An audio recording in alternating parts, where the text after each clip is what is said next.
Hey there, beautiful souls of Golden Heath.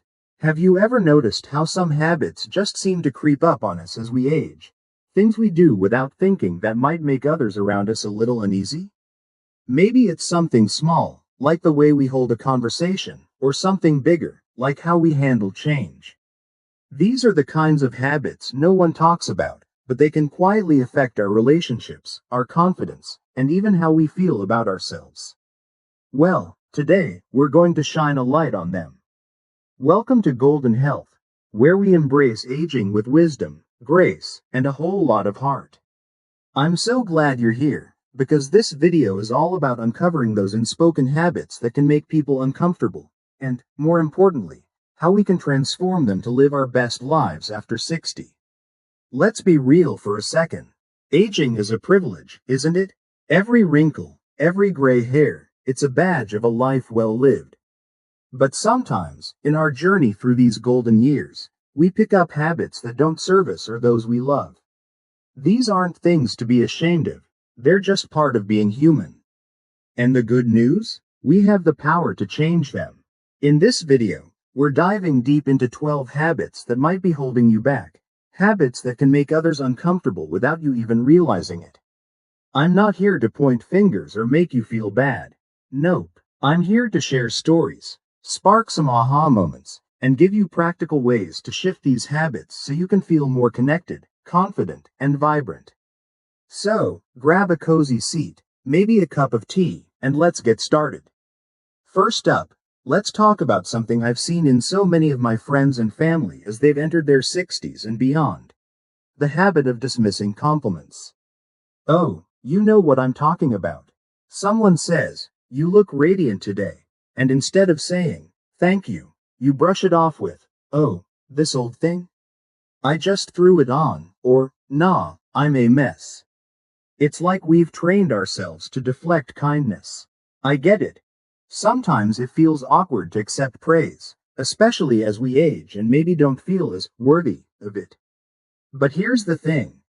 When we dismiss compliments, we're not just shutting down the person giving them, we're also dimming our light. It can make the other person feel like their words don't matter, and over time, they might stop offering that kindness altogether. I remember my Aunt Clara, bless her heart. She was in her late 70s, always dressed to the nines, but every time I'd tell her how stunning she looked, she'd wave her hand and say, "Oh, stop it, I'm just an old lady."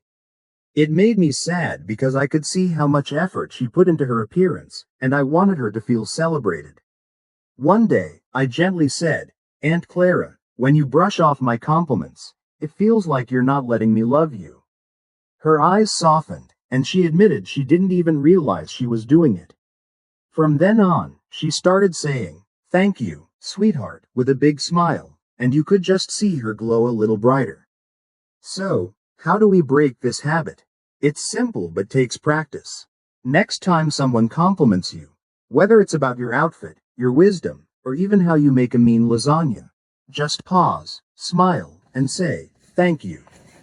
That's it. No excuses, no deflections. Let their kindness land.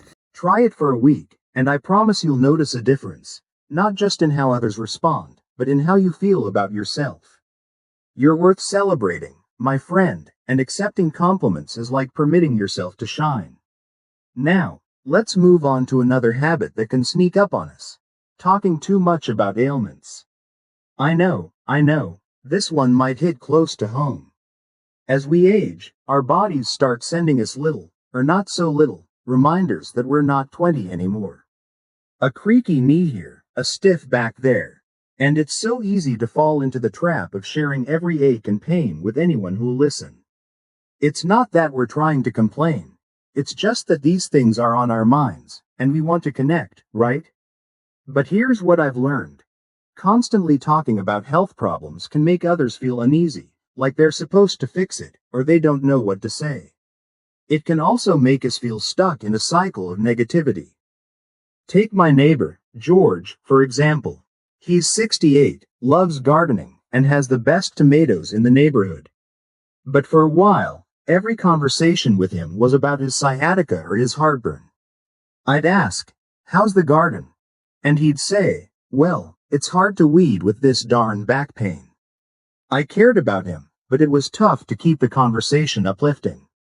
One day, I suggested we focus on something fun, like his secret to growing those tomatoes. His face lit up, and we spent an hour talking about soil and sunshine instead of symptoms. He later told me it felt so good to share something positive for a change. Here's a tip to shift this habit. Try the one and done rule. If you need to mention an ailment, do it once, briefly, and then pivot to something else. For example, if someone asks how you're doing, you might say, "My knee's been acting up, but I'm still loving my morning walks." Have you been out in the park lately? This way, you're acknowledging what's real for you, but you're not letting it define the conversation. Another trick? Keep a joy journal. Every day, jot down one thing that made you smile, a funny moment, a kind gesture, or even a great meal. Then, when someone asks how you're doing, share one of those instead. It's like planting seeds of positivity that grow in every conversation. Before we wrap up this part, let's touch on one more habit: resisting technology. Oh, this one's a biggie. I can't tell you how many times I've heard, "I'm too old for that smartphone stuff," or "I don't need to learn how to text." I get it. Technology can feel overwhelming, especially when it seems like the world is moving faster than we are. But when we dig our heels in and refuse to engage with even the basics, it can create a disconnect with the people we love, especially younger family members. It can also make others feel like they have to tiptoe around us, like we're stuck in the past. My friend Marilyn, who's 72, used to roll her eyes every time her grandkids tried to show her how to use her iPhone. She'd say, "I've lived this long without it." But then she missed a video call with her granddaughter, who was studying abroad, and it broke her heart. That was her wake-up call. She signed up for a free tech class at the library, and within a month, she was sending emojis and video chatting like a pro. She told me, "I didn't realize how much I was missing out on. Now I feel closer to my family than ever." The best part? Her grandkids think she's the coolest grandma ever. Here's how to ease into this one. Start small. Pick one thing you want to learn, like texting or using a video call app. Ask a patient friend, family member, or even a librarian to show you the ropes. Set a goal, like sending one text a day or joining one video call a week. And don't be afraid to laugh at yourself. Mistakes are part of the process. There are also tons of free resources online or at community centers designed specifically for seniors. Embracing just a little bit of technology isn't about keeping up with the Joneses. It's about staying connected to the people and moments that matter most. Wow, we've covered so much already, haven't we? From accepting compliments to sharing positivity and dipping our toes into technology. These small shifts can make a huge difference in how we show up in the world. I'm so excited to dive deeper with you in the next part of this journey, where we'll explore more habits that might be holding you back and how to transform them with grace and confidence. Stick with me, because you're going to love what's coming next. Let's keep this Golden Heath vibe going strong. Welcome back, my Golden Health family. I'm so thrilled you're here as we continue this heartfelt conversation about those sneaky habits that can creep into our lives as we age. Habits that might make others uncomfortable without us even noticing. If you're just joining us, don't worry. You're right where you need to be. We're exploring 12 habits that can dim our shine and, more importantly, how we can transform them to live with more joy, connection, and confidence in our golden years. So, let's settle in and keep this journey going. You ready? Let's do this. One habit I've seen a lot, and I bet you have too, is the tendency to interrupt or dominate conversations. Now, don't get me wrong. I know we've got a lifetime of stories and wisdom to share, and that's a beautiful thing. But sometimes, in our excitement or maybe even our fear of being overlooked, we can cut others off or steer every conversation back to ourselves. It's not intentional, but it can leave the other person feeling like they're not being heard. I've been guilty of this myself. There's something about getting older that makes us want to make sure our voice is heard, especially when we feel like the world is speeding by. But when we interrupt or talk over someone, it can make them pull back, and over time, those conversations we love so much start to feel one-sided. I think of my friend Walter, who's 69 and the life of every coffee shop meetup.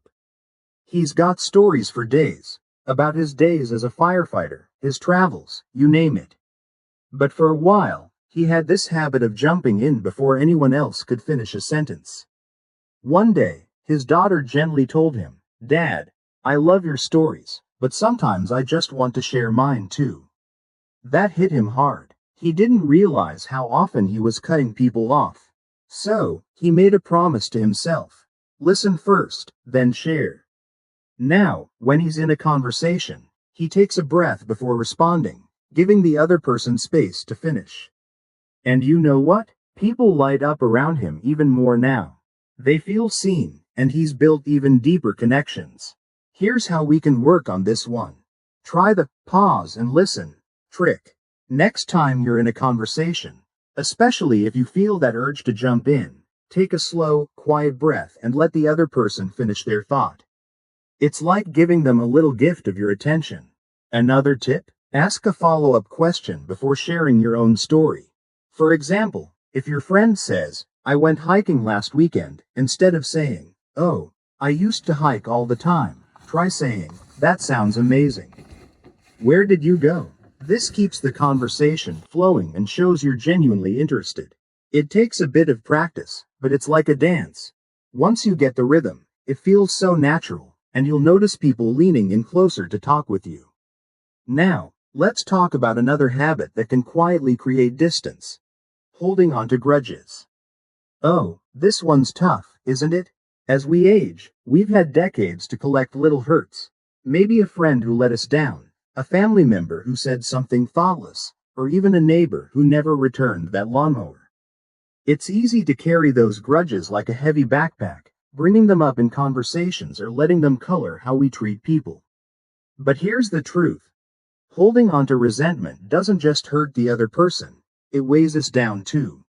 It can make others uncomfortable because they sense that bitterness, and it might make them hesitant to open up or get close. I'll never forget my cousin Louise, who's 74 now. She held a grudge against her sister for years over a misunderstanding about their mother's care. At every family gathering, you could feel the tension. Louise would make little comments, and her sister would go quiet. It wasn't just uncomfortable for them, it affected the whole family. Finally, one Christmas, Louise decided enough was enough. She sat down with her sister, shared how she felt, and listened to her side. It wasn't a perfect fix, but letting go of that grudge was like opening a window in a stuffy room. They're closer now than they've been in years, and family gatherings feel so much lighter. If you're carrying a grudge, here's a gentle way to start letting it go. First, acknowledge how you feel, maybe write it down in a journal.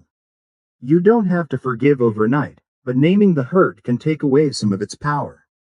Then, try a small step toward peace. Maybe it's a kind word to the person, or if that's too hard, just deciding to stop bringing up the issue in conversations.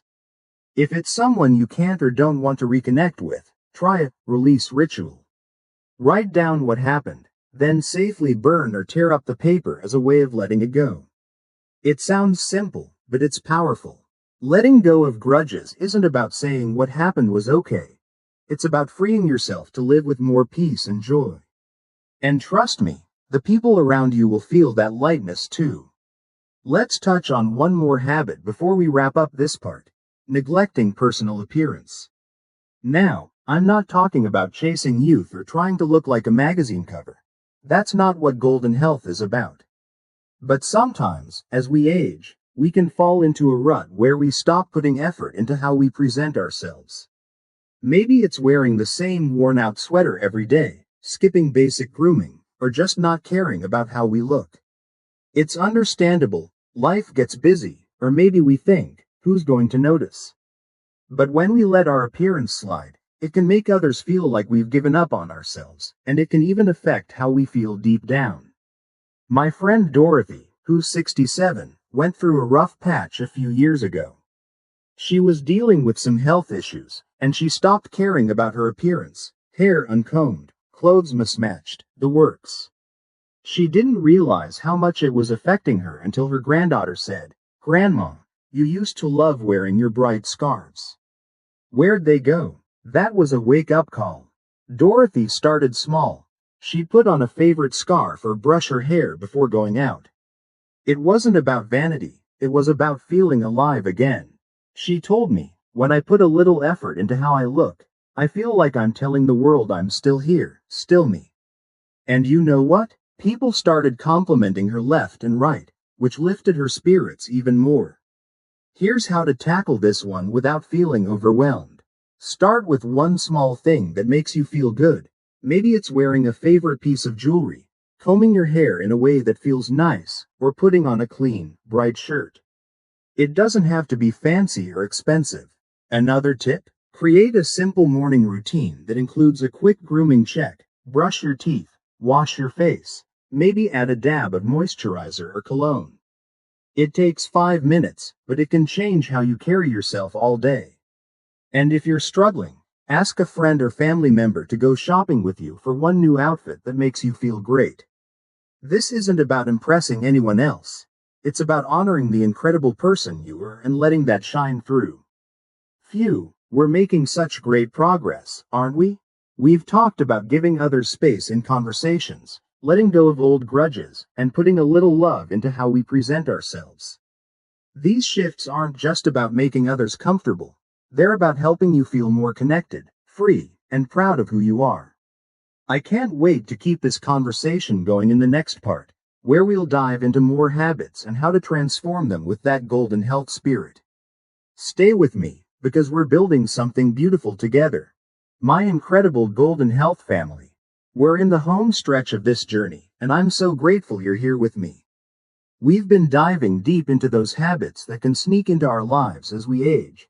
Things we might not even realize are making others uncomfortable or holding us back from shining our brightest. If you're just joining us, you're right where you belong. We're talking about 12 habits that can dim our connections and confidence, and how we can transform them to live with more joy, grace, and purpose in our golden years. So, let's cozy up and finish strong together. Ready? Here we go. One habit that can trip us up is being overly critical of ourselves, others, or even the world around us.